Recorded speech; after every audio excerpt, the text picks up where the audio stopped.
प्राचीन भारत के हृदय में एक नदी बहती थी जो अपने जीवनदायी जल और ज्ञान और बुद्धि के साथ अपने जुड़ाव के लिए पूजनीय थी।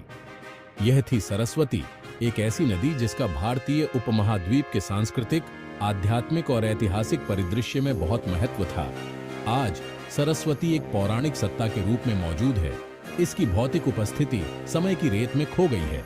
हालांकि इसकी विरासत प्राचीन ग्रंथों, पुरातात्विक खोजों और वैज्ञानिक जांचों के माध्यम से गूंजती रहती है। सरस्वती सिर्फ एक नदी नहीं थी, यह पवित्रता, ज्ञान और दैवीय प्रेरणा का प्रतीक थी। ऋग्वेद में इसे हिमालय से अरब सागर तक बहने वाली एक शक्तिशाली नदी के रूप में वर्णित किया गया है। क्या यह प्राकृतिक जलवायु परिवर्तन के कारण होने वाली धीरे धीरे प्रक्रिया थी या किसी विनाशकारी घटना के कारण इसका अंत हुआ? पौराणिक कथाओं, इतिहास, भूविज्ञान और पुरातत्व से साक्ष्य जुटाकर हम खोई हुई नदी के रहस्य को उजागर करना शुरू कर सकते हैं। सरस्वती नदी हिंदू पौराणिक कथाओं में एक प्रमुख स्थान रखती है, जिसे ज्ञान, शिक्षा, कला और संगीत से जुड़ा हुआ है। उन्हें सृष्टिकर्ता देवता ब्रह्मा की पत्नी के रूप में सम्मानित किया जाता है। देवी सरस्वती को आम तौर पर एक सुंदर महिला के रूप में चित्रित किया जाता है, जो सफेद कमल पर बैठी होती है। यह कल्पना पवित्रता, ज्ञान, रचनात्मकता और ध्वनि की शक्ति का प्रतीक है। सरस्वती नदी का महत्व पौराणिक कथाओं से परे इतिहास के दायरे तक फैला हुआ है। माना जाता है कि यह प्राचीन भारतीय सभ्यता का एक प्रमुख केंद्र था। ऋग्वेद में सरस्वती को समर्पित कई भजन हैं, जो इसे एक शक्तिशाली और जीवनदायी नदी के रूप में वर्णित करते हैं। प्राचीन भारतीय ग्रंथ सरस्वती नदी के बारे में जानकारी का खजाना प्रदान करते हैं, जो इसकी भौगोलिक स्थिति, लोगों के जीवन में इसके महत्व और इसके गायब होने वाली घटनाओं की एक विशद तस्वीर पेश करते हैं। ये ग्रंथ, जबकि अक्सर पौराणिक कथाओं और प्रतीकवाद के साथ जुड़े होते हैं, बहुमूल्य सुराग प्रदान करते हैं जो हमें इस खोई हुई नदी के इतिहास को फिर से बनाने में मदद कर सकते हैं। दूसरी सहस्राब्दी ईसा पूर्व का ऋग्वेद शायद सरस्वती के बारे में जानकारी का सबसे महत्वपूर्ण स्रोत है। इसमें कई भजनों में नदी का उल्लेख है, जो इसे हिमालय से निकलने वाली और पश्चिम की ओर समुद्र में बहने वाली एक शक्तिशाली नदी के रूप में वर्णित करती है। ऋग्वेद सरस्वती को नदितमा के रूप में भी वर्णित करता है, जिसका अर्थ है नदियों में सबसे बड़ी, जो क्षेत्र में इसके महत्व को उजागर करती है। इन विवरणों से पता चलता है कि सरस्वती एक प्रमुख नदी प्रणाली थी, संभवतः सिंधु नदी से भी बड़ी, जो आज उसी क्षेत्र से होकर बहती है।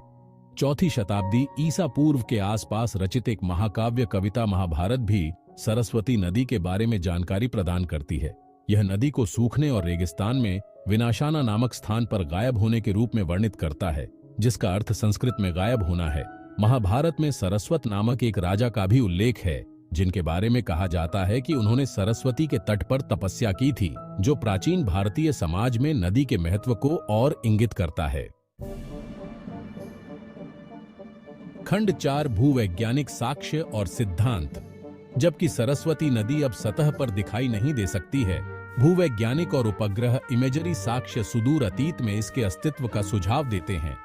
वैज्ञानिकों ने उत्तर पश्चिमी भारत में सूखी नदी के किनारों और पुराने चैनलों के एक नेटवर्क की पहचान की है, जो प्राचीन ग्रंथों में सरस्वती के विवरण से मेल खाते हैं।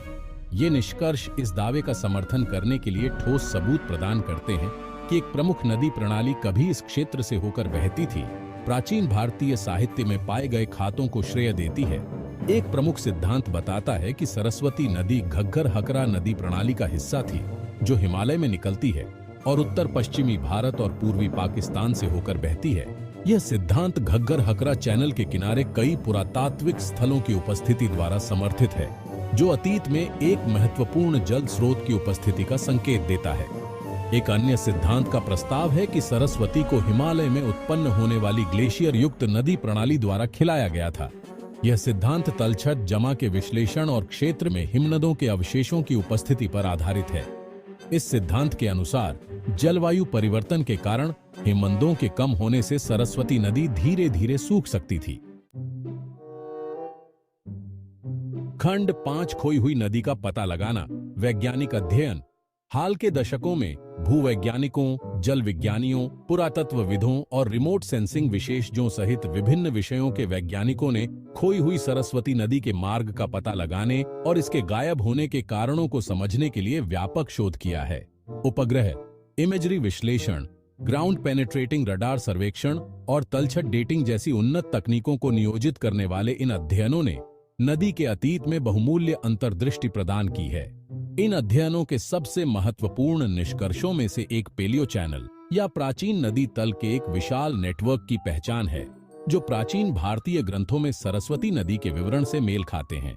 ये पेलियो चैनल, जिनमें से कुछ थार रेगिस्तान के रेत के टीलों के नीचे दबे हुए हैं, बताते हैं कि एक प्रमुख नदी प्रणाली कभी इस क्षेत्र से होकर बहती थी, जो एक संपन्न सभ्यता का समर्थन करती थी।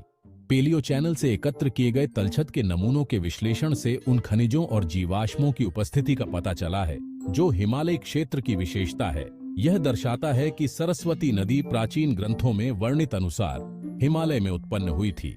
ग्राउंड पेनेट्रेटिंग रडार का उपयोग करके अध्ययनों द्वारा इन निष्कर्षों की ओर पुष्टि की गई है, जिन्होंने इस क्षेत्र की उपसतह विशेषताओं का मानचित्रण किया है, जो दफन नदी चैनलों और प्राचीन बस्तियों की उपस्थिति का खुलासा करते हैं। खंड 6 the disappearance a multifaceted phenomenon. Saraswati नदी का गायब होना प्राकृतिक जलवायु परिवर्तन और विवर्तनिक गतिविधि सहित कारकों के संगम से उत्पन्न एक जटिल घटना है। इस एक बार शक्तिशाली नदी प्रणाली के क्रमिक पतन को समझने के लिए इन कारकों को समझना महत्वपूर्ण है।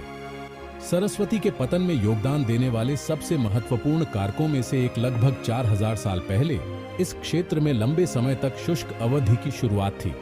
यह जलवायु परिवर्तन संभवतः मानसून के पैटर्न में बदलाव से शुरू हुआ, जिससे वर्षा में कमी आई, जिससे समय के साथ नदी का प्रवाह कम होता गया। जैसे जैसे नदी की जल आपूर्ति कम होती गई, उसके किनारे जीवन को बनाए रखने की क्षमता गंभीर रूप से प्रभावित हुई। सरस्वती के लापता होने में विवर्तनिक गतिविधि ने भी भूमिका निभाई। भारतीय उपमहाद्वीप भारतीय टेक्टोनिक प्लेट पर स्थित है, जो लगातार उत्तर की ओर बढ़ रहा है, यूरेशियन प्लेट से टकरा रहा है। इस टक्कर के परिणाम स्वरूप हिमालय का निर्माण हुआ है, लेकिन इसने इस क्षेत्र में महत्वपूर्ण भूगर्भीय उथल पुथल भी पैदा की है, नदी के पाठ्यक्रम को बदल दिया है और भूकंप का कारण बना है। इन जलवायु और विवर्तनिक घटनाओं के संयुक्त प्रभावों के कारण सरस्वती नदी का धीरे धीरे पतन हुआ और अंततः गायब हो गई। इसके एक बार उपजाऊ किनारे, एक संपन्न सभ्यता का घर, धीरे धीरे थार रेगिस्तान के शुष्क परिदृश्य में बदल गए, जो एक गौरवशाली अतीत के केवल फुसफुसाहट को पीछे छोड़ते हुए। खंड 7 निष्कर्ष सरस्वती की स्थायी विरासत। सरस्वती नदी, हालांकि समय की रेत में खो गई, भारत के सांस्कृतिक और आध्यात्मिक परिदृश्य में एक महत्वपूर्ण स्थान रखती है। इसकी कहानी प्राचीन ग्रंथों, पौराणिक कथाओं और लोक कथाओं के माध्यम से पीढ़ियों से चली आ रही है। प्रकृति की शक्ति और सबसे शक्तिशाली सभ्यताओं के भी नश्वरता की याद दिलाती है। सरस्वती की खोज ने अतीत में बहुमूल्य अंतर्दृष्टि का पता लगाया है और जलवायु परिवर्तन, विवर्तनिक गतिविधि और मानव समाजों के विकास के बीच परस्पर क्रिया को समझने में रुचि जगाई है। सरस्वती नदी की विरासत इसकी भौतिक उपस्थिति से परे है। ये कलाकारों, लेखकों और संगीतकारों को प्रेरित करता रहता है, जो इसकी कहानी में रचनात्मकता का स्रोत और अपनी सांस्कृतिक जड़ों से जुड़ाव पाते हैं। ज्ञान और दैवीय प्रेरणा के साथ नदी का जुड़ाव आज भी लोगों के साथ प्रतिध्वनित होता है।